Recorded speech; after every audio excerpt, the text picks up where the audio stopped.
Bonjour à tous et bienvenue dans cette nouvelle vidéo, série de vidéos, puisqu'on est parti pour un road trip en Bretagne. Bonjour, nous c'est Sophie et Adrien.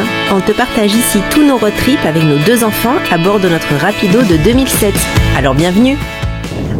On vient d'arriver à Vitré et là on va aller visiter l'un des plus beaux châteaux forts de France.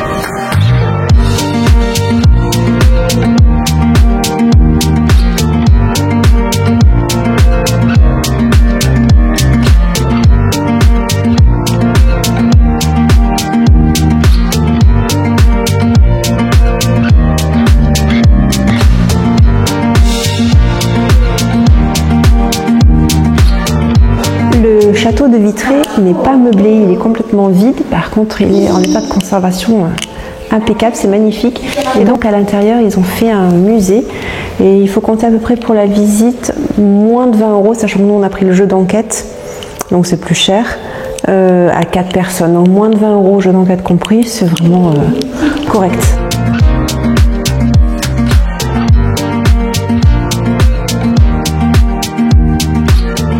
Le musée du château abrite aujourd'hui des collections variées allant des objets d'art aux costumes d'époque. Vous pourrez également grimper dans les tours et admirer la vue panoramique sur la vieille ville.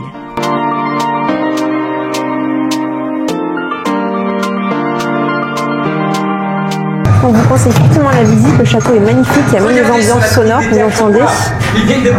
Des Indes orientales. Et je me propose de me mettre au service de ce projet, car le château de Vitré est l'un des plus beaux châteaux forts de Bretagne. Sa construction commence au VIe siècle.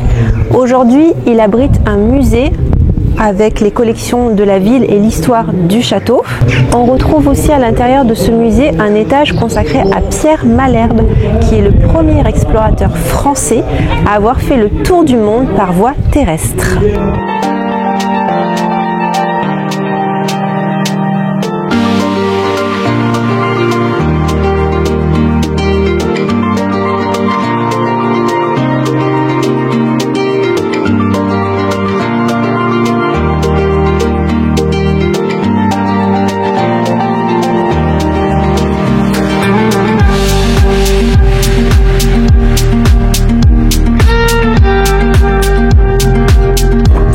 Vous avez la possibilité de prendre un petit jeu pour les enfants, un jeu d'énigmes, d'ailleurs qui n'est pas que pour les enfants, puisque nous on l'a trouvé très compliqué. Donc voilà, il y a des petites énigmes à résoudre. C'est 4 € et franchement c'est plutôt compliqué à faire.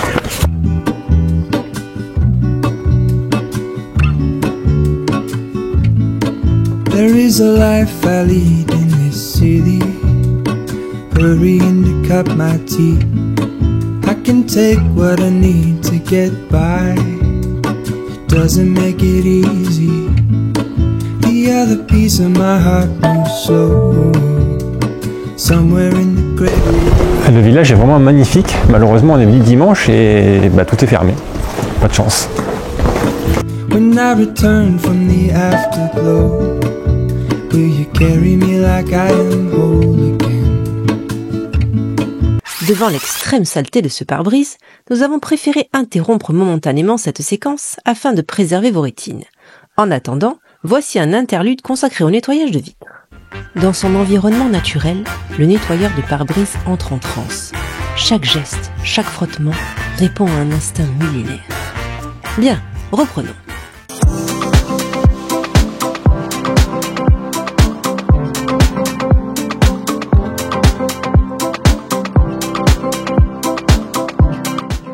Après la visite de Vitré, nous avons poursuivi notre route jusqu'à Fougères et son célèbre château.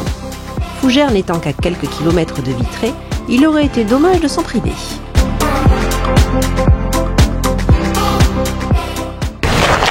On vient d'arriver au château de Fougères. Le château de Fougères est l'un des plus grands châteaux forts d'Europe. Sa construction a démarré au VIe siècle. Alors il y a quand même certaines parties du château qui sont pas mal en ruine.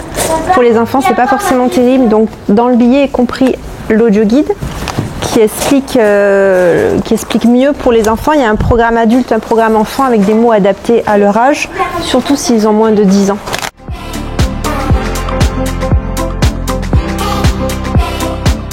En Bretagne, ce ne sont pas les légendes qui manquent, et le château de Fougères n'en fait pas exception. Imaginez un loup immense, aux yeux rougeoyants, surgissant de nulle part avant de disparaître tout aussi vite. On raconte que ce loup serait l'âme d'un seigneur cruel, condamné à errer sous cette forme pour expier les souffrances qu'il a semées autrefois. Sous vos pieds, un autre mystère sommeille. Le château, dit-on, dissimulerait un réseau de souterrains secrets, creusés à même la roche. Ces passages oubliés auraient permis aux seigneurs de fuir lors des sièges ou de faire transiter des messages, peut-être même des trésors. Officiellement, pourtant, ils n'existent pas. Alors si vous osez vous aventurer entre les murs du château de Fougères, ouvrez l'œil et tendez l'oreille.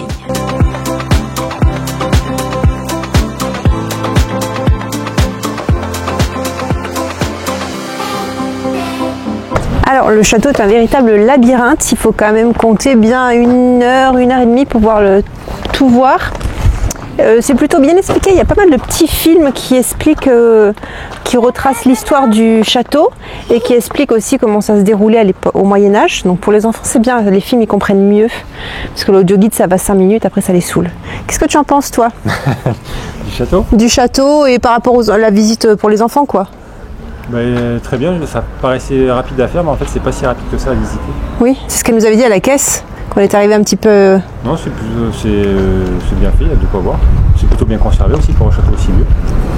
Donc, non, c'est très bien. Bonne visite à faire.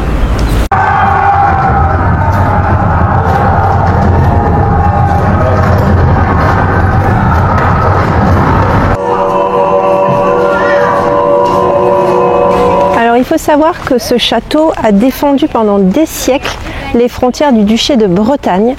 Et donc tout au long de la visite, on apprend énormément de choses sur la puissance militaire de l'époque, les armes, comment était menée une bataille, l'aspect défensif du château pour les enfants, mais aussi le village à l'époque, les villageois, comment on faisait, où est-ce qu'on mettait la nourriture à l'abri, les gens, etc., etc. Donc pour les enfants, c'est vraiment un cours d'histoire en plein air en fait. C'est vraiment très intéressant.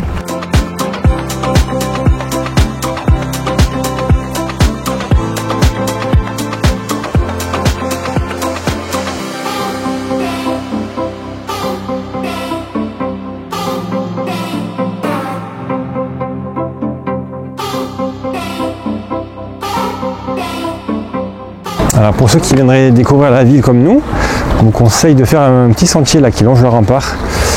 Ça s'appelle la ruelle des Vaux, quelque chose comme ça.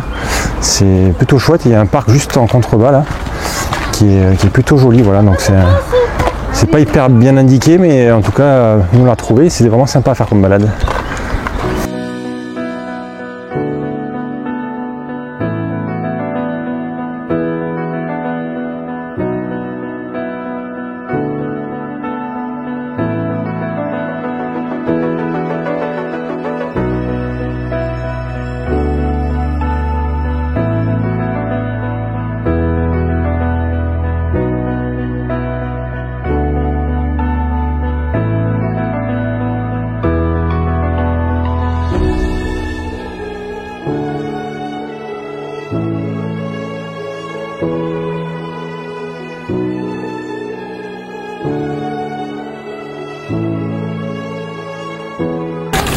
On est au jardin public de Fougères.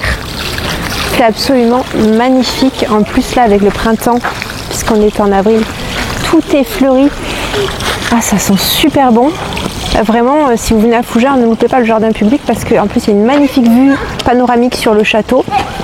C'est très calme, c'est vraiment très agréable.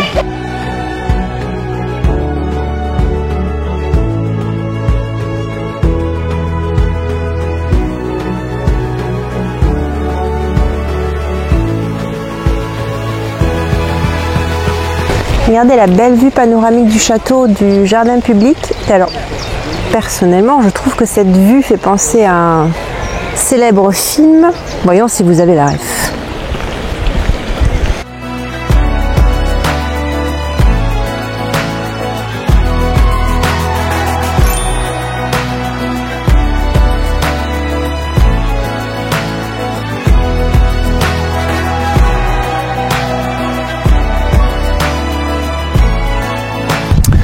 si vous voulez visiter Fougères, il y a cette aire de camping-car là qui est juste à côté du château qui se trouve par là-bas. Donc les tarifs, c'est pas très cher parce qu'on a 6,50 € pour 9h30 de stationnement, donc je pense que vous pouvez même stationner ici la nuit. Donc voilà, c'est très accessible et c'est vraiment pas loin pour visiter le château. On vient de finir la visite de Fougères, c'était vraiment très joli. Qu'est-ce que ça pensait de Fougères? Très joli petit village, oui. Très joli, pas mal de choses à voir avec le château qui était quand même assez long à visiter. Ah oui, le château était vraiment long, c'était un vrai labyrinthe, on vous l'a dit. Après, la ville de Fougères en elle-même, il y a une partie plus moderne et une partie plus médiévale. C'est ce que nous on voulait voir, c'est la partie médiévale. C'était vraiment très joli. Mais après, comme vous l'a dit Adrien, c'est dimanche, donc tous les commerces étaient fermés. Et quelques musées aussi étaient fermés, parce qu'il y a pas mal de musées à faire. Mais c'est pas grave, on a déambulé, on a surtout fait les jardins qui étaient vraiment chouettes. Le jardin était magnifique. On a passé un long moment dans les jardins, ouais, c'était vraiment joli. Et donc là, on va au spot, et alors on vous en a parlé, France Passion. Alors on n'est pas du tout sponsorisé, France Passion. On aimerait bien, hein, on n'a rien contre, hein, tu n'as rien contre. Non. Mais non, c'est que vraiment quand on est en France, on préfère faire des France Passion pour dormir plutôt que des campings. Déjà, c'est un budget serait trop conséquent. Ou des aires, ça c'est sûr. Après, il y a quand même des aires qui restent jolies en France. Dans certains villages, il y a des jolies aires. Mais on préfère France Passion. Voilà. Donc là, je suis en train de regarder un peu je vais vous montrer. Voilà, je regardais un petit peu dans le livre. Il y a une application, évidemment. Et donc là, on est dans ce département. Et donc ce soir, les enfants veulent des animaux. Donc j'ai trouvé celui-là, là, c'est une chèvrerie. Ils font du fromage et des yaourts. Donc c'est parfait.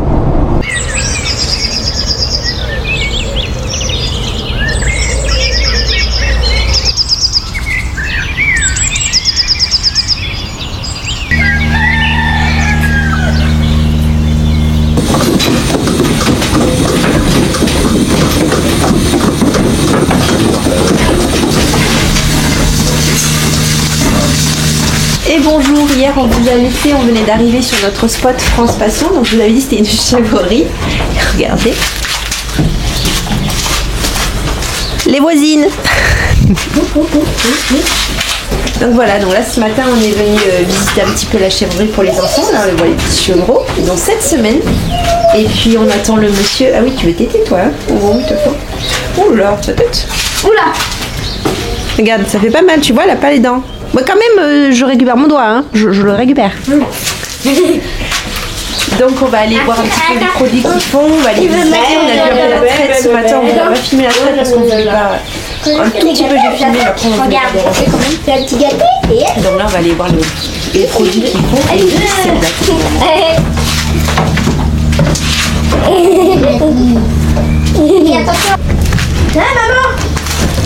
Maman, il doit appeler la regarde. Vous voulez la voir? On est en route pour le Mont Saint-Michel. On a quitté le France Passion, on a été super bien accueillis. Et donc là, je regardais sur internet, j'avais vu le restaurant La Mère Poulard. Alors sur internet, ils disent que c'est une institution, que ça vaut le coup, etc., etc. Donc ils sont spécialisés, ils font des espèces d'omelettes soufflées, cuites au feu de bois. Si je me trompe pas, je veux pas dire de bêtises. Sauf que quand on regarde les avis Google, c'est un peu la catastrophe. Il est noté à peine 3 étoiles le restaurant. Et j'ai réussi à dénicher le menu dans Google, parce que sur leur site internet, il n'y a pas le menu. C'est 45 € l'omelette. Une omelette. Donc on va faire des sandwichs et on va manger au bord de l'eau. C'est bien aussi, non? En plus il fait beau. Sandwich au bord de l'eau. Très bien, sandwich. Voilà, sandwich au bord de l'eau.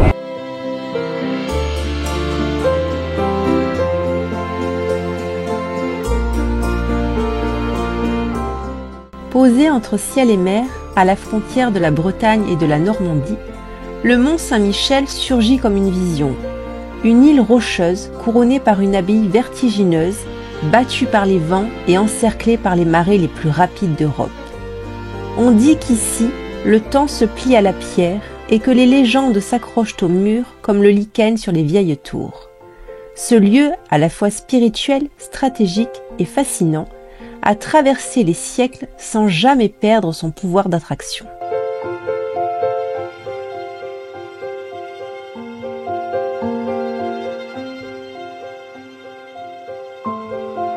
On vient d'arriver au Mont Saint-Michel. On a décidé de ne pas prendre la navette. Vous avez une navette gratuite qui vous mène du parking camping-car au parking tout court.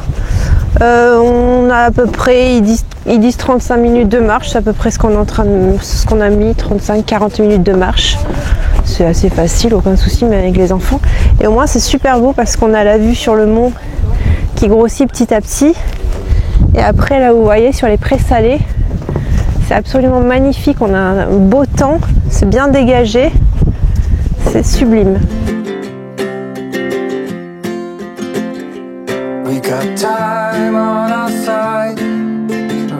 Le temps étant magnifique, nous avons décidé de faire le tour du mont les pieds dans la gadoue pour le plus grand bonheur des enfants.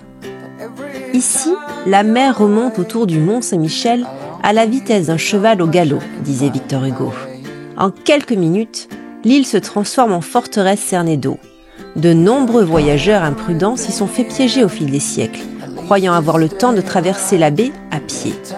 Le mont, majestueux, choisit alors de rappeler qu'il est insulaire et insaisissable.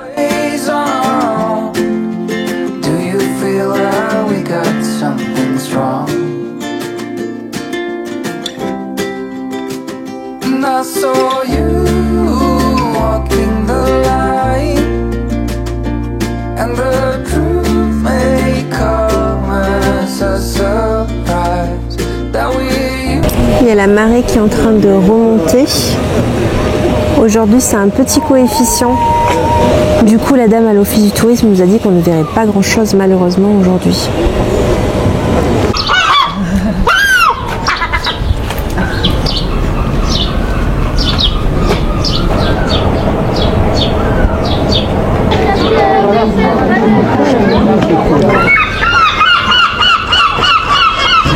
Il y a quand même énormément de monde, même si on est au mois d'avril et on n'imagine même pas à quoi ça ressemble au mois d'août. Du coup, si vous voulez un peu de tranquillité, ce qui est bien, c'est de faire la promenade des remparts. Non, pour un peu de tranquillité. On n'est pas non plus tranquille sur les remparts. Bon. Il y a moins de monde. Parce que là, c'est pas un chat.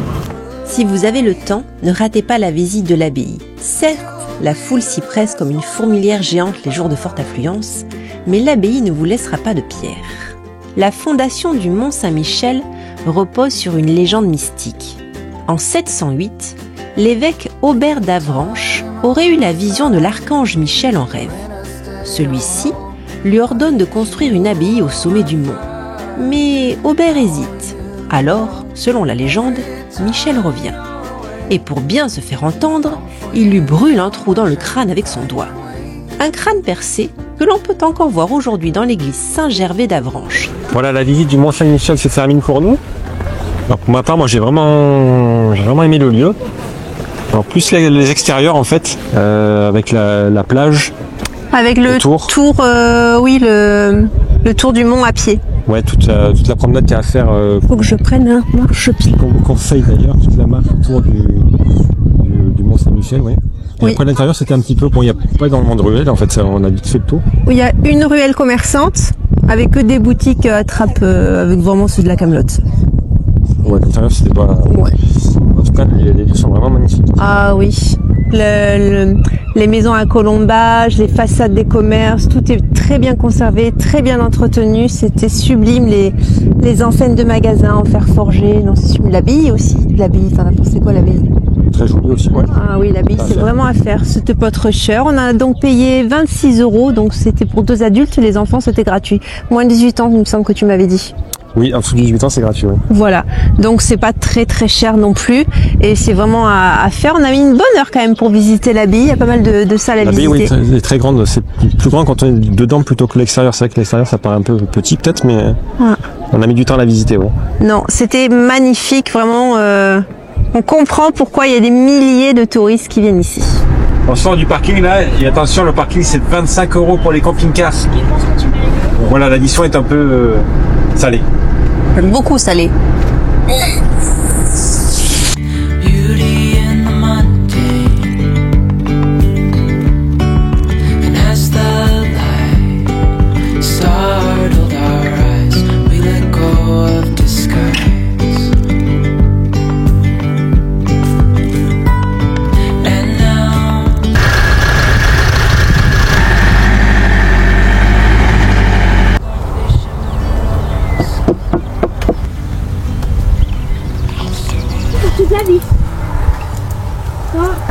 Voilà, on vient d'arriver sur notre nouveau spot du soir, encore un France Passion. Ouais, je pense qu'on va faire tout le road trip en France Passion, c'est vraiment ce qu'on préfère. Et alors là, on est vraiment tombé sur une pépite, un éleveur bovin, et on est à un champ entier pour nous. Oh, regardez ça, cette magnifique vue. Et là-bas, bon, je pense pas qu'on verra à la caméra, mais là-bas, il y a la vue sur le Mont Saint-Michel. On le voit vraiment bien, peut-être pas à la caméra. Allez, tiens.